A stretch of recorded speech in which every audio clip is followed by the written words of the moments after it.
আমরা যারা গুম খুন শিকার হয়েছিলাম, ব্যক্তিগতভাবে আমাকে টিভিতে নিয়ে 10 দিন গুম করে চরম নির্যাতন করে মগবাজারের একটি হত্যা মামলায় আসামি করে আমাকে কোর্টে চালান করা হয়েছিল 2017 সালে।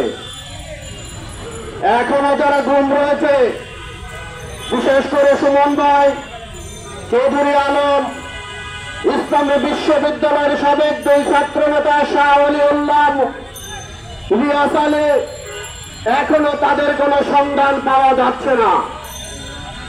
কিন্তু আপনারা দেখবেন, যারা এই গুম খুনের প্রতিবাদে আন্দোলন করেছে, এখনো যারা গুম খুনের বিচার নিয়ে কথা বলছে, যারা গুম খুনের সঙ্গে জড়িত ছিল, সেই সমস্ত কর্মকর্তাদের যারা গ্রেপ্তারের জন্য দাবি জানাচ্ছে, গ্রেপ্তারের আহ্বান জানাচ্ছে, সেই সময় আপনারা দেখবেন কিছু মানুষ আন্দোলনকারীদের বিপক্ষে গিয়ে, মানবাধিকারের বিপক্ষে গিয়ে, দেশের স্বাধীনতার সার্বভৌমত্বের বিপক্ষে গিয়ে স্লোগান তুলছে, আজকে নাকি সেনাবাহিনীকে জনগণের মুখোমুখি দাঁড় করানো হচ্ছে।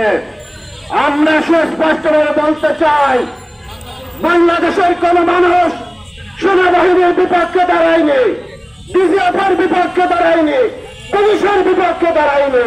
বাংলাদেশের মানুষ দাঁড়িয়েছে সেনাবাহিনীর সেই সমস্ত খুনি অফিসারদের বিরুদ্ধে, যারা বাংলাদেশের স্বাধীনতার সার্বভৌমত্বকে হুমকির মধ্যে ফেলেছিল।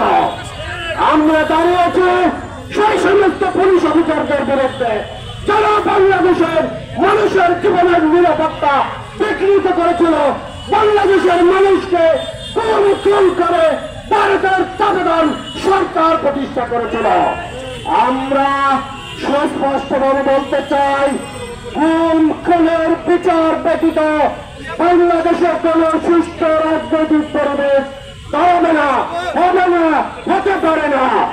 বাংলাদেশকে যদি সঠিক রাস্তায় ফিরিয়ে আনতে হয়, বাংলাদেশকে যদি স্বাধীন রাস্তায় ফিরিয়ে আনতে হয়, বাংলাদেশের মানবাধিকার গণতন্ত্রকে যদি ফিরিয়ে আনতে হয়, অবশ্যই আমাদের গুম খুনের সাথে জড়িত সকল ব্যক্তিকে বিচারের আওতায় এনে প্রশাসনের যেখানে আছে সেখান থেকে গ্রেফতার করে কারাগারে নিক্ষেপ করতে হবে।